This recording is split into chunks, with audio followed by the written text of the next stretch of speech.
Just mentioning some of the suggestions you made. That was at the Board of Finance budget hearing on the Board of Education. Yes. You came in, you gave some suggestions to the superintendent and the Board of Education members that were present. And one of the suggestions that he's been mentioning is that cutting the 4 instructional leaders up at the high school. And his point is that that may imperil the NEASC accreditation of the high school. And do you think it will imperil the accreditation? And is it important to keep it? Well, that's a good question, and that is the question that I have posed to the superintendent. These recommendations were made 8 years ago. How long are we required to have these 4 or 5 curriculum developers?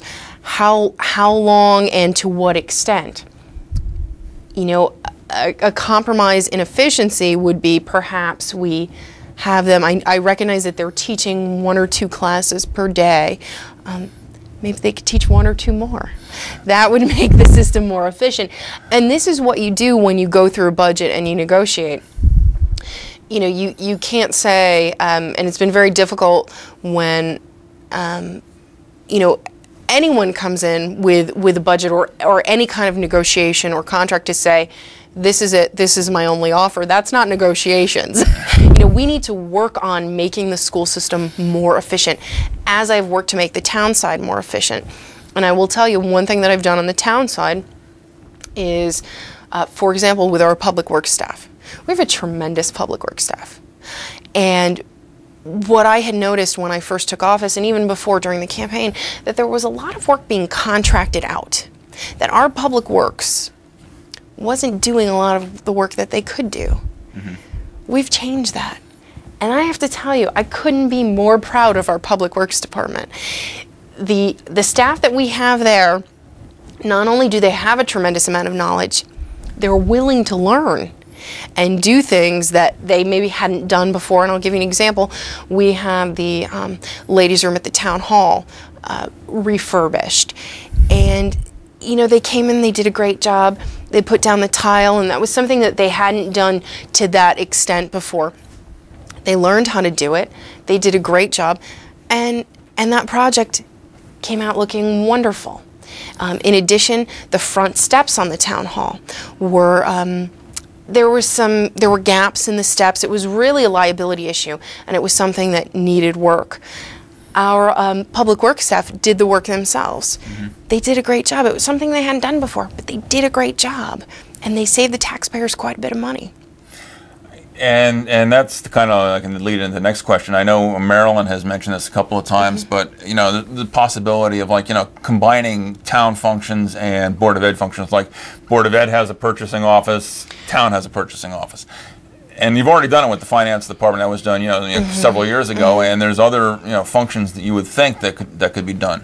Absolutely. And when you talk about purchasing, you're talking about economies of scale. That we have greater purchasing power when we purchase together. We all use paper clips. We use them in the mayor's office, use them in the superintendent's office. We all use them. And that couldn't be more accurate. We need to centralize those functions. There has been this separation of the Board of Education and the government side, and I realize that there is a state statute involved, but that doesn't say we can't purchase together. All Board of Ed buildings are town buildings.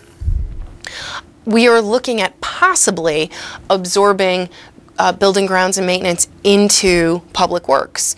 That's another idea that we've talked about.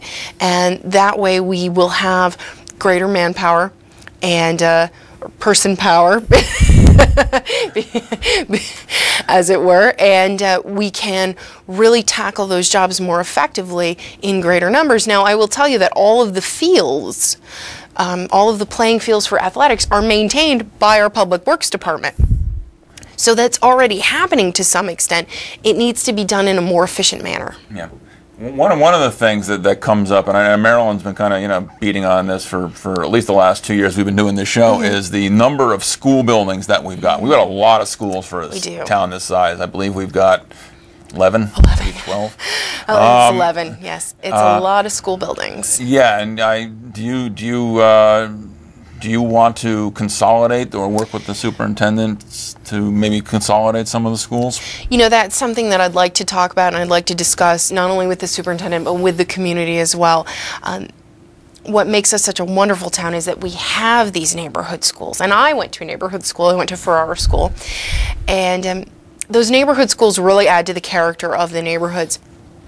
It is very costly, though, and that is something that we should look into in discussions with the community, with parents, with students, and talk about what we can do and if that is a possibility. You know, it does make financial sense. Yeah, because each school has a principal, has an entire office staff. Correct. That does cost money, and you know that is certainly be nice to have if you've got all the money in the world. Yes, but it's about, you know, again, it's about the balance, and that's everything comes back to the balance, balancing what's best for our communities, for students, for the residents, and balancing what taxpayers can afford. That's very important, and that talking about the number of school buildings really plays into that discussion. Right.